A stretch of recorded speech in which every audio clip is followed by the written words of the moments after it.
Bismillahirrahmanirrahim. Assalamualaikum warahmatullahi wabarakatuh.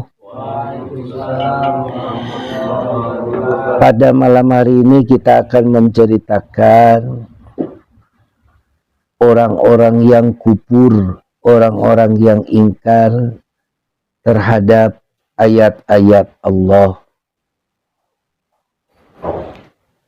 Di antaranya ayat ini ditujukan kepada yang dimaksud ahli kitab.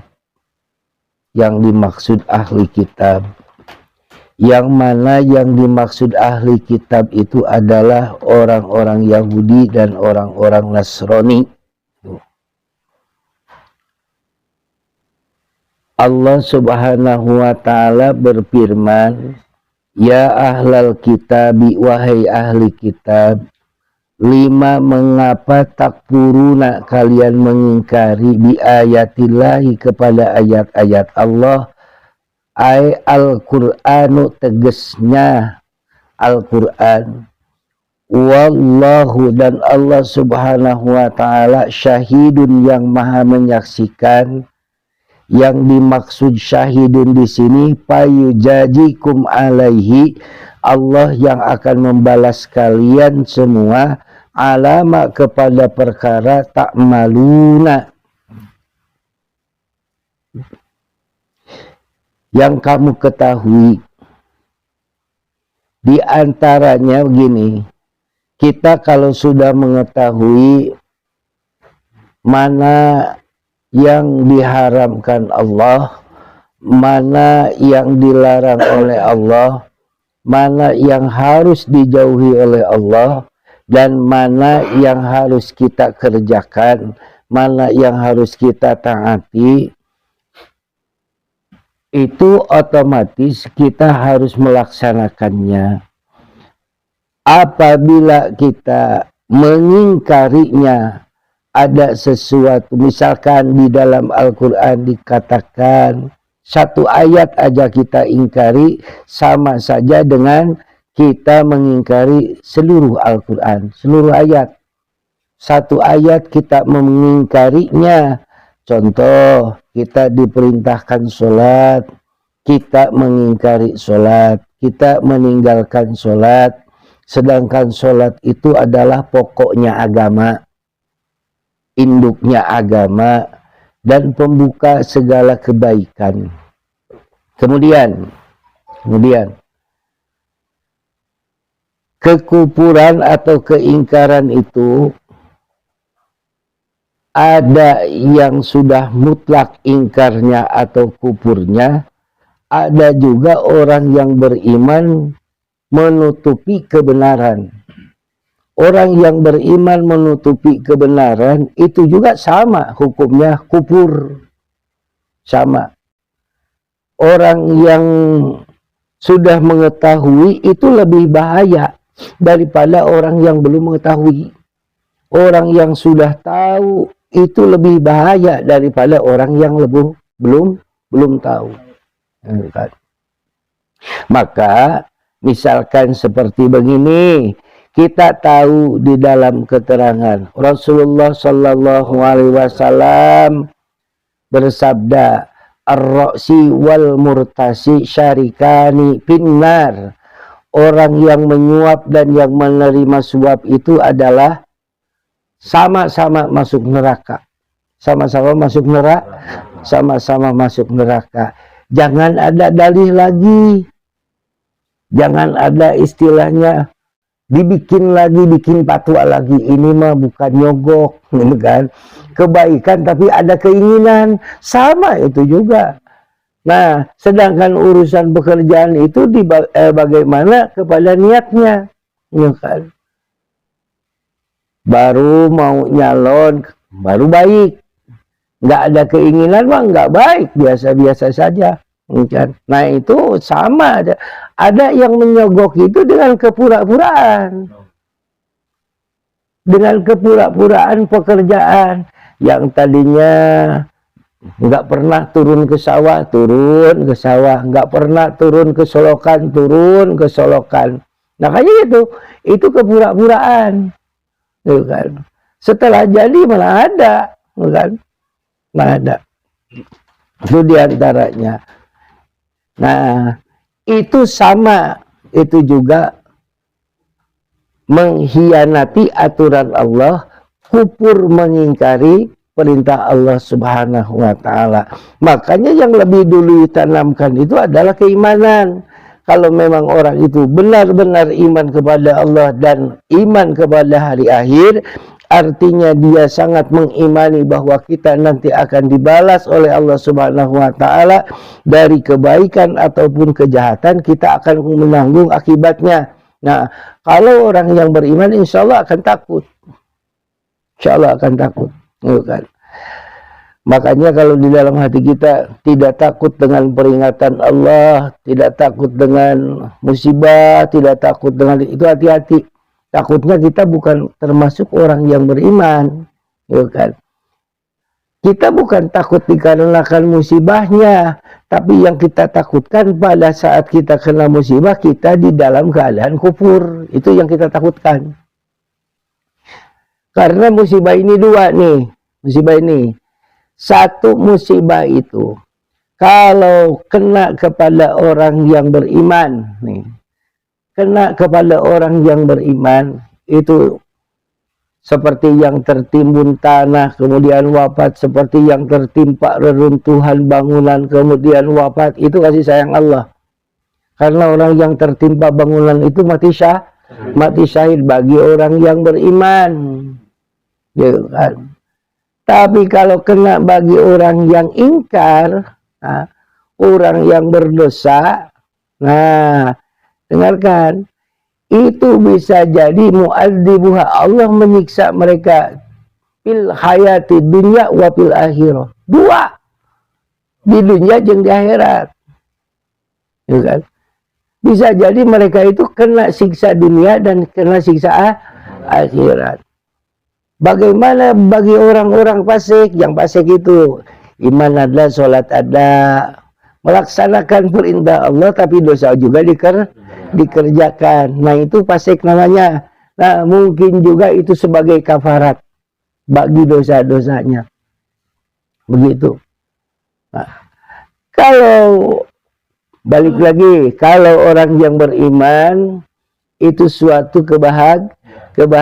Orang beriman mengerjakan amal soleh kemudian tertimpa musibah, tertimpa reruntuhan bangunan yang seperti kejadian sekarang ini di Turki kan. Banyak, bukan di Turki saja, di Indonesia juga banyak. Nah, itu adalah kasih sayang Allah. Karena Allah sayang kepada mereka. Nah, bagi orang yang beriman beramal soleh, karena di dalam hadis dikatakan yang tertimpa bangunan atau reruntuhan atau terjadi dengan musibah gempa bumi dan lainnya, itu jadi termasuk mati syahid. Enggak. Nah, tapi bagi orang yang fasik mungkin itu peringatan, teguran, atau juga itu merupakan suatu kafarat kepada dosanya. Mungkin seperti itu. Kalau bagi orang yang berdosa, au mu'adzibuha azaban syadida, ya kan? Di mana fil hayati dunya wal akhirah. Di dunia yang di akhirat.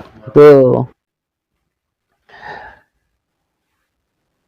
Jadi kita lihat keberadaannya, keberadaannya. Kemudian kalau kita mengingkari ayat-ayat Allah, itu akan mengakibatkan satu, kita diberi kehidupan yang sangat susah. Kita akan dihinakan. Setelah dihinakan, kita akan dimiskinkan. Yang miskin itu hati. Miskin hati kita. Kalau mengingkari ayat Allah itu, hati itu akan merasa miskin. Miskinnya apa? Selalu kita tamak kepada urusan dunia. Rasa miskin. Tapi kalau orang yang ini gina nafsi, ya kan? kaya di dalam hatinya. Dalam artian kalau dalam bahasa Sunda itu jembar mana, ya kan. Nah, jadi kelihatannya itu selalu ceria, kan? Karena mereka mengerti bahwa segala sesuatunya telah ditentukan oleh Allah Subhanahu wa ta'ala. Bukan dalam artian kita tidak boleh berusaha. Berusaha itu wajib. Hanya kalau kita tidak berhasil jangan sakit hati. Kalau kita tidak berhasil jangan sakit hati. Kenapa? Karena kita mengerjakan wajibnya. Urusan hasilnya itu ketentuan Allah. Cuma kita harus yakin setiap usaha, setiap upaya, apa yang kita usahakan pasti akan ada pahalanya, buruhannya. Al-ujra biqadril masyaqqat, itu. Jadi buruhan bagaimana pekerjaan. Yang penting kita ada usahanya, ada upayanya. Yang wajib itu kita mencari sesuatu yang halal dengan usaha yang halal. Ngaji juga begitu. Yang wajib itu tolabnya. Pinternya enggak wajib. Bisanya enggak wajib. Tapi tolabnya yang wajib. Mencarinya yang wajib. Belajarnya yang wajib. Nah, itu kan. Kalau bisanya enggak wajib. Itu adalah rahmat Allah.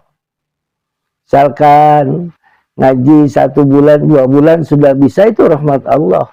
Dan kalau sudah begitu itu jadi ujian bagi kita. Jadi ujian. Kenapa? Kira-kira kita bisa enggak mengamalkannya? Karena ilmu itu baru akan merasa ilmu itu sangat bermanfaat bagi orang yang memegang ilmunya kalau dia bisa memanfaatkan ilmunya. Jangan dulu kita berpikir untuk mengajarkan, tapi kita harus berpikir bagaimana kita mengamalkan ilmu. Biar termasuk dalam hadis Rasulullah sallallahu alaihi wasallam, idza matabnu adama in qata'a amaluhu illa bisalasin. Yang pertama sedekatin jariyatin wal ilmu yuntafa'u bi wa waladun salihin yad'ulah, ya kan. Di antaranya kalau sudah meninggal wafat anak Adam itu 3 perkara yang terus mengalir kebaikannya. 1, sedekah jariyah. Sedekah jariyah itu harus lillahi ta'ala. Insya Allah itu akan terus mengalir. Kalau kita tidak lillahi ta'ala, kayaknya tersendat juga itu tidak mengalir. Kenapa? Ada yang tidak lillahi ta'ala. Cuma berupa kebaikan aja kepada manusia, kepada makhluk hidup. Tapi kalau kita memandang Allah, insya Allah apapun yang kita keluarkan, apapun yang kita amalkan, kita sedekahkan, itu akan mendapatkan pahala di hadapan Allah Subhanahu wa ta'ala. Yang keduanya ilmu yang bermanfaat, artinya ilmu yang dimanfaatkan oleh orang yang punya ilmu itu. Nah, kemudian setelah dia memanfaatkannya, terasa kemanfaatannya, ada orang yang bertanya, baru kita ajarkan, ya kan? Baru kita ajarkan, ya kan? Orang yang mengajarkan ilmu belum tentu dia mengamalkan ilmunya. Terus ada yang bertanya, bukankah mengajarkan itu mengamalkan? Bukan, tapi bagian dari pengamalan, ya kan? Bagian dari pengamalan. Hati-hati. Teras bukan halaman, kan? Teras itu bukan apalagi dalam rumahnya sudah lain lagi, ya kan? Jadi teras bukan halaman. Ya. Kalau mengajarkan itu adalah halaman, yang termasuk rumahnya itu sudah teras. Nah, itu kan. Jadi mengamalkan dulu dirinya, baru mengajarkan kepada orang lain. Insya Allah itu akan manfaat untuk dirinya, ya.